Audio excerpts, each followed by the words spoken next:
দেশ ক্রমে সম্ভাবনাময় একটি অবস্থা থেকে হতাশার দিকে যাচ্ছে। দীর্ঘ 16-17 বছর মানুষের অধিকার কেড়ে নিয়ে বিশেষ একটি গোষ্ঠী, যেটাকে রাজনৈতিক দল বললে ভুল হবে, জনগণের ভোটে তারা কোনো ক্ষমতায় আসেনি। তারা নির্বাচন নামে তামাশা করেছে। পার্শ্ববর্তী একটি দেশের জাতীয় স্বার্থ বিসর্জন দিয়ে শুধুমাত্র একটি গোষ্ঠী বা একটি পরিবার বাংলাদেশকে একেবারে ধ্বংসের শেষ সীমায় নিয়ে এনে দাঁড় করিয়েছে।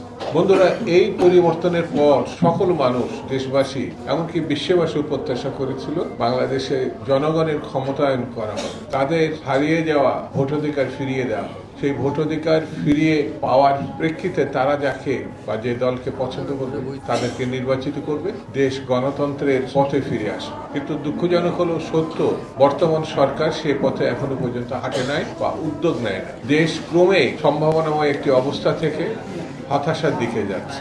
বাজাজ সিন্ডিকেট ভেঙে ফেলতে পারেনি এই সরকার। যেটা হাসিনার আমলে ছিল সেটা এখনো আছে। হাসিনার আমলে বিচার বহির্ভূত হত্যাকাণ্ড হতো, এখনো হচ্ছে। কুমিল্লায় আপনারা লক্ষ্য করেছেন, যুব দলের নেতাকে গ্রেপ্তারের পর যৌথ বাহিনীর হাতে সে নিহত হয়েছে। শ্রমিক নিহত হয়েছে পুলিশের গুলিতে। গতকাল গাজীপুরে যে নির্মম ঘটনা ঘটেছে, এত সাহস তারা পায় কোথা থেকে? এই প্রশ্ন যদি কেউ করে তাহলে এই সরকারের রাজনৈতিক দৈন্যতাই জনসম্মুখে প্রকট থেকে প্রকটতর হয়। হয়তো আরেকটি লড়াইয়ের প্রশ্ন দেখা দেবে। সরকার যদি ঘুষে আসে তাহলে জাতি, দেশ এবং সরকারের জন্য ভালো, আর তা যদি না হয় তাহলে বুঝতে হবে এই জাতি কখনো কাউকে ছেড়ে দেয় নাই, কখনো কাউকে ছেড়ে দেয়।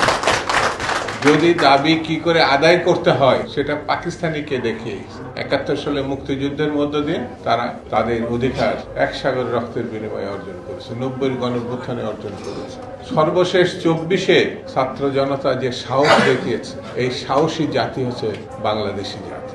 সেই জাতির কাছে কেউ যদি সিদ্ধান্ত নিতে গড়িমসি করে তাহলে কি করে সিদ্ধান্ত নেওয়াতে হয় সেই জাতি কিন্তু জানে। সেই জন্য আমি বলবো, এখনো পর্যন্ত আমরা ডক্টর মোহাম্মদ ইউনূসের কাছে প্রত্যাশা করি, তা আমাদের সরকার বলে আমরা মনে করি। এদেশের রাজনৈতিক দলগুলো এখনো তার কাছ থেকে, তার উপর থেকে সমর্থন প্রত্যাহার করে নাই। সেই জন্য তিনি অনতি বিলম্বে রোডম্যাপ ঘোষণা করে নির্বাচনের দিনক্ষণ ঘোষণা করবেন, এটা আমরা প্রত্যাশা করি।